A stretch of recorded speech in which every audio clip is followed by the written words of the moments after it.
अमीर बहू का नौकर पति। पल्लवी हाथों में चाय लेकर कमरे में आकर अपने पति यश को उठाती है। यशु, जल्दी से उठ जाओ, देखो मैं तुम्हारे लिए चाय बनाकर लाई हूँ। जल्दी से उठकर पी लो वरना चाय ठंडी हो जाएगी। यश जल्दी से उठकर चाय पीते हुए कहता है। ओए होए, क्या चाय बनाई है, पीकर मजा आ गया। सुबह सुबह बीवी के हाथों से बनी गर्मा गर्म चाय मिल जाए तो और क्या चाहिए। चाय पीने के बाद जैसे ही यश पल्लवी को हक करने वाला होता है, तभी अचानक वो बेड से नीचे गिर जाता है। अबे ये पल्लवी पिलो में कैसे बदल गई? क्या हुआ यशु, क्यों सुबह सुबह बेडरूम को मच्छी बाजार बना रखा है? अच्छी खासी नींद खराब कर दी मेरी। बेटी कहाँ है? तुम्हें पता है बिना बेटी के मेरी आंख नहीं खुलती। हाँ बेबी, तुम बस 5 मिनट वेट करो, मैं बना कर लाता हूँ। यश किचन में आकर बड़बड़ाते हुए अपनी बीवी के लिए चाय बनाने लगता है। कहाँ फंस गया मैं? ये शादी तो जैसे तेरे लिए उम्र कैद की सजा बन गई है। यश, इससे अच्छी खासी जिंदगी तो तू शादी से पहले जी रहा था। सारी गलती मेरी है, मुझे इस लवशव के लफड़े में पड़ना ही नहीं चाहिए था।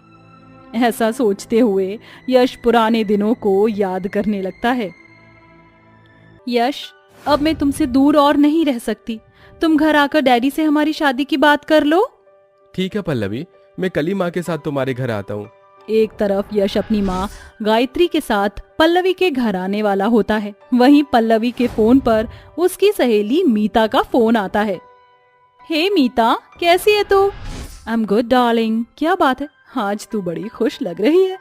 हाँ, आज यश आ रहा है हमारी शादी की बात करने। फिर यश मेरे प्यार से मेरा हबी डबी बन जाएगा।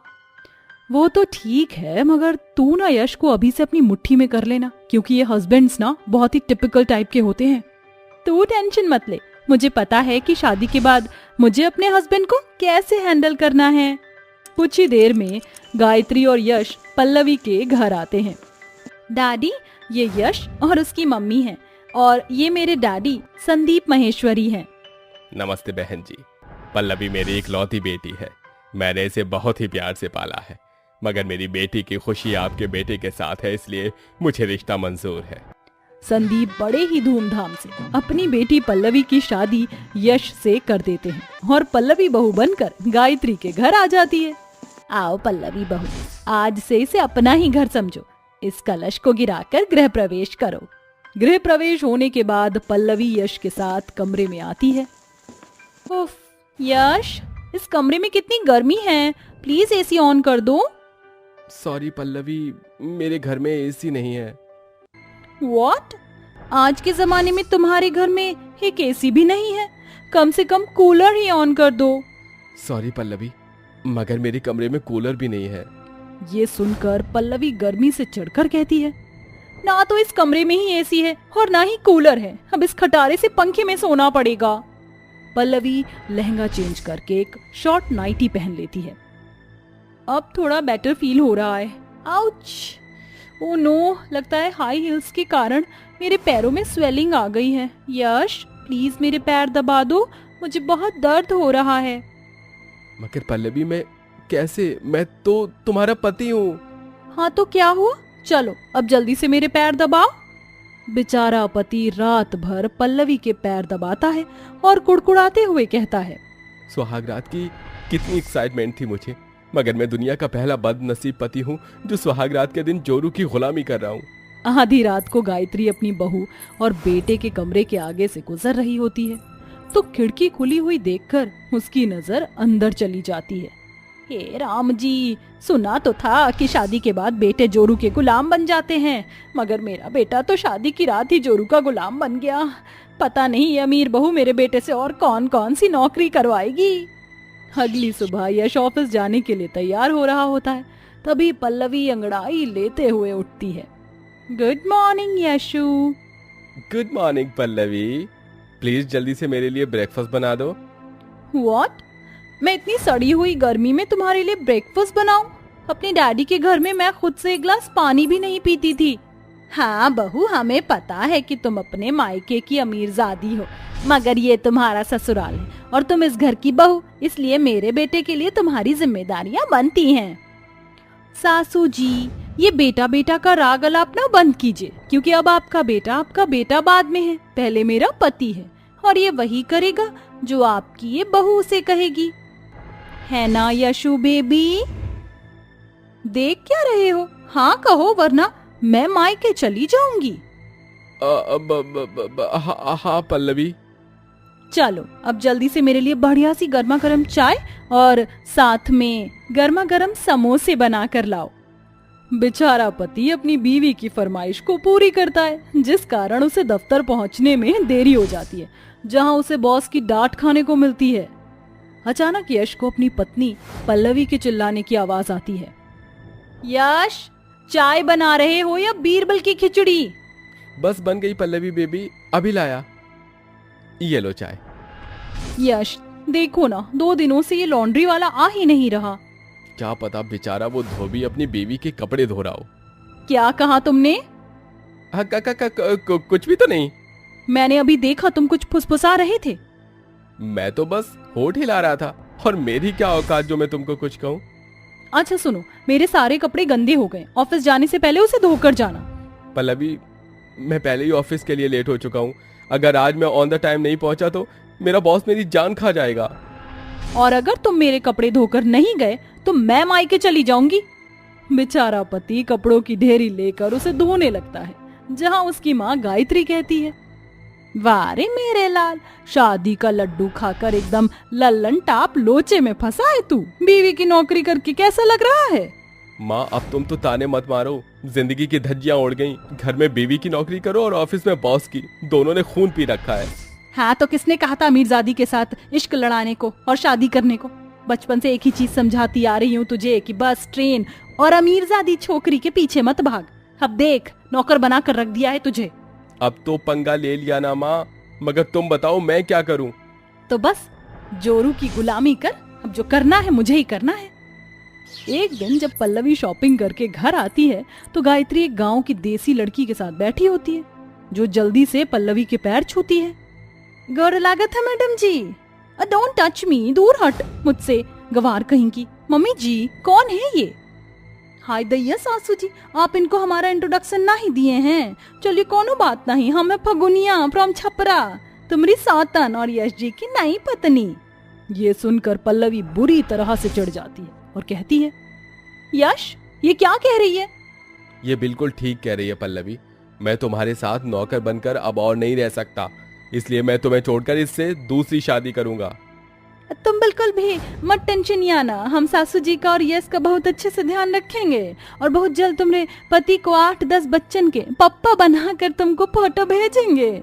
ये सुनकर पल्लवी की आंखों में आंसू भर आते हैं और वो रोते हुए अपने किए पर पछताते हुए कहती है, माँ जी, यश जी, मुझे एक मौका दे दीजिए। मैं अब अच्छी बहू की तरह हर जिम्मेदारी निभाऊंगी। बस एक मौका।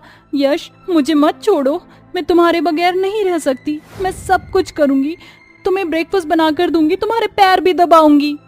वादा? हाँ मैं वादा करती हूँ। इसी के साथ सभी हंसने लगते हैं। बहू, ये सब बस नाटक था ताकि तुझे तेरी गलती का एहसास हो सके। उस दिन के बाद से अमीर घर से आई पल्लवी एक अच्छी पत्नी और बहू बनकर सारी जिम्मेदारी निभाते हुए अपने ससुराल में खुशी खुशी रहने लगती है। रम्या, तुम इतनी तेज कार मत चलाओ, रात का समय है, कोई अचानक से गाड़ी के सामने आ गया तो फिर क्या करोगी? एक ही तो जिंदगी मिली है, अब उसे भी ना जिए क्या? और फिर अगर कोई गरीब इंसान मेरी कार के सामने आ जाएगा तो उसे अपनी जिंदगी से मुक्ति मिल जाएगी। तुम ऐसा कैसे सोच सकती हो? तुम्हें दूसरों की जान इतनी सस्ती लगती है? रम्या मीरा की एक नहीं सुनती और कार को पूरी स्पीड से चलाती है। उसकी कार के सामने एक गरीब आदमी आ जाता है और वह उसके ऊपर गाड़ी चढ़ा देती है। अचानक से मीरा बहुत तेज चिल्ला पड़ती है, कहा था ना मैंने तुम्हें कि गाड़ी को ध्यान से चलाओ, लेकिन तुमने मेरी एक नहीं सुनी। अब देखो उस गरीब इंसान के ऊपर गाड़ी चढ़ गई, चलो उसे हॉस्पिटल लेकर चलते हैं। शांति से बैठ जाओ, मैंने तुम्हारी एडवाइस नहीं मांगी। अब हो गई टक्कर तो क्या करूं? और वैसे भी एक गरीब मर जाएगा तो इस धरती से बोझ कम हो जाएगा। रम्या का ये बर्ताव मीरा को बिल्कुल भी पसंद नहीं आता। घर आते ही वो रम्या के पिता दुर्योधन से सब कुछ बता देती है। जिसके चलते दुर्योधन अपनी अमीर बेटी को बहुत समझाने की कोशिश करता है। I don't like poor people. ये गरीब लोग सिर्फ इस दुनिया में मरने के लिए ही पैदा हुए हैं। अगर तुम अमीर हो तो इसका मतलब ये नहीं कि तुम किसी के बारे में जरा भी नहीं सोचोगी। वैसे कल हम तुम्हारी माँ से मिलने जा रहे हैं, तैयार रहना। दुर्योधन की बात सुनने के बाद रम्या खुश होती है, क्योंकि उसे उसकी माँ से मिले हुए पूरे 5 साल हो चुके थे। अगले दिन जैसे ही सवेरा होता है, दुर्योधन कार से रेलवे स्टेशन पहुंच जाता है। What the hell, Dad? अब ये तो कहना मत कि हम इस ट्रेन से मॉम के पास जाने वाले हैं। आपने तो कहा था कि हेलीकॉप्टर आएगा और हम उसमें जाएंगे। हाँ बेटी, मैंने ऐसा ही कहा था, लेकिन हेलीकॉप्टर में कुछ परेशानी आ गई है जिसके कारण वो आ नहीं पाया। और फिर ट्रेन से जाने में क्या परेशानी है? सबसे ज्यादा अच्छा सफर तो इंसान ट्रेन में ही करता है। चलो चलते हैं। जैसे ही दुर्योधन रेलवे स्टेशन पहुंचता है, वो वहां पर खड़े होकर अपनी बेटी के साथ ट्रेन का इंतजार कर रहा होता है। तभी एक श्याम नाम का जलेबी वाला सुंदर और स्मार्ट सा लड़का उसके पास आता है। दुर्योधन उससे गर्मा गर्म जलेबी खरीदने लगता है। What rubbish, Dad? आप ये सब कैसे खा सकते हो? कितना अनहाइजीनिक है ये। कहीं इसे खाकर आपकी तबीयत खराब ना हो जाए। पता नहीं इन गरीबों ने कितने गंदे तरीके से इसको बनाया होगा। तुम्हारा कभी कुछ हो ही नहीं सकता। दुर्योधन ऐसा कहता ही है कि तभी एक औरत रेलवे स्टेशन पर बेहोश हो जाती है, जिसकी मदद करने के लिए श्याम उस बूढ़ी औरत के पास जाता है और उसकी बहुत मदद करता है। ये देख दुर्योधन के मन में कुछ चलता है। ये लड़का बड़ा ही समझदार और मेहनती है। अगर इससे मेरी बेटी की शादी हो जाए तो ये उसे गरीबी और अमीरी का फर्क अच्छे से समझा देगा। दुर्योधन उस लड़के और उसके माता पिता से बात करता है, जिसके बाद वह अपनी बेटी की शादी श्याम से करने के लिए तैयार हो जाता है। लेकिन इस बात से रम्या बहुत ज्यादा चिढ़ जाती है और अपने पिता से ऊंची आवाज में कहती है, आपकी हिम्मत कैसे हुई मेरी शादी इतने गरीब परिवार में करने की? आपने सोच भी कैसे लिया कि मैं उस फटीचर के साथ पूरी जिंदगी भर रह लूंगी? पहली बात तो तुम्हें अपने पिता से बात करने की तमीज होनी चाहिए, और दूसरी बात ये कि अब मैंने अपनी जुबान दे दी है, और अगर तुमने अभी भी मेरी बात नहीं मानी तो मुझे मजबूरन तुम्हें अपने परिवार से बेदखल करना होगा। रम्या जैसे ही ये सुनती है, उसके पैरों तले जमीन खिसक जाती है। ना चाहते हुए भी उसे श्याम से शादी करनी पड़ती है, और शादी के बाद श्याम उसे रेलवे स्टेशन के पास में अपनी झोपड़ी के पास लेकर जाता है, जिसे देखकर रम्या कहती है, कितने बुरे दिन आ गए हैं मेरे। मैंने तो ये सपने में भी नहीं सोचा था कि मुझे ऐसी गरीबी में रहना पड़ेगा। रम्या जैसे ही घर के अंदर जाती है, वो चारों तरफ देखकर हैरान रह जाती है। इतनी गंदगी और कोई सुविधा ठीक से नहीं मिली क्या इन्हें? यहाँ कुछ ही देर में उसकी नंद पूजा उसके लिए खीर बनाकर लाती है। ये खीर मैंने तुम्हारे लिए बनाई है भाभी जी, इसे खा लीजिए। भाभी जी आपको भूख लगी होगी। जैसी गंदी नाली के कीड़े ये गंदी चीजों को खाते हैं, मैं अमीर घराने की हूँ, ऐसी फालतू की चीजें मैं नहीं खाती। बहू खाने का कभी अपमान नहीं करते, ये तुमने अच्छा नहीं किया। जब श्याम ये सब देखता है तो वो जमीन पर गिरी हुई खीर को प्लेट में उठा लेता है और बाहर जानवर को खिलाने चला जाता है। जिसके बाद श्याम अपनी माँ और अपनी बहन से कहता है, लगता है मेरी अमीर पत्नी को यहाँ का खाना पसंद नहीं आया, इसलिए उसके लिए कुछ बनाने की कोई जरूरत नहीं है। वैसे भी बड़ी मुश्किलों से मैं राशन भरवाता हूँ, और अभी तो राशन भी खत्म होने वाला है। श्याम ऐसा कहकर काम करने के लिए रेलवे स्टेशन पहुंच जाता है। इसी प्रकार रम्या खाने पीने से मुंह बनाकर बैठी रहती है, लेकिन एक टाइम पर आकर उसे बहुत तेज भूख लगती है और आधी रात के समय वह नींद से जाग जाती है। एक तो यहाँ पर मच्छर सोने नहीं दे रहे, ऊपर से बहुत तेज भूख भी लगी है।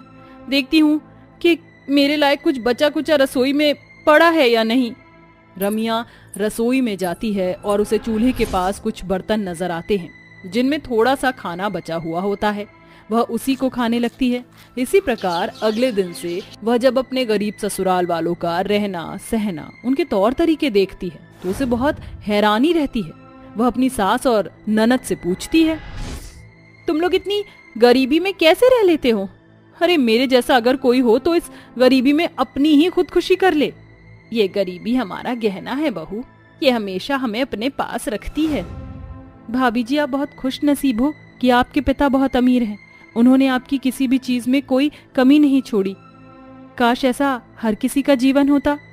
रम्या जब अपने ससुराल वालों को इतना कॉम्प्रोमाइज, सैक्रिफाइस और जिंदगी से समझौता करते देखती है तो उसे असल जिंदगी के बारे में पता चलता है। इसके बाद वह धीरे धीरे अपने ससुराल वालों के साथ घुलना मिलना शुरू कर देती है। अब वह घर के सारे काम भी करती है और समय समय पर अपने पति और अपनी सास के लिए खाना भी बनाती है।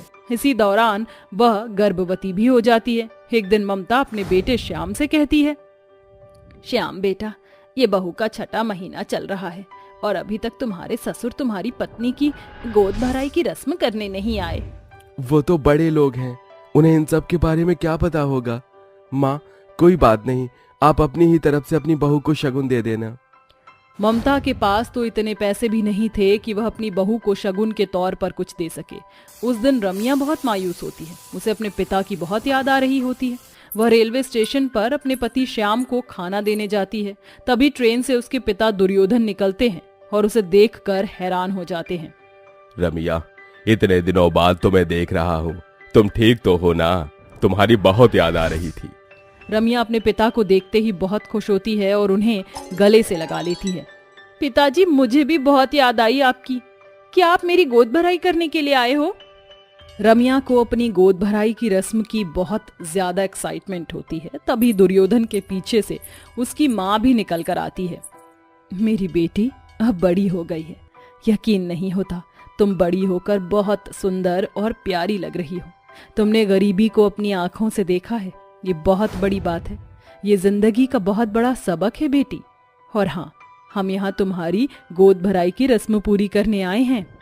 रम्या जिंदगी में पहली बार उस दिन सबसे ज्यादा खुश होती है और उसके माता पिता रेलवे स्टेशन पर ही उसकी गोद भराई की रस्म को पूरा कर देते हैं और उसे शगुन देते हैं।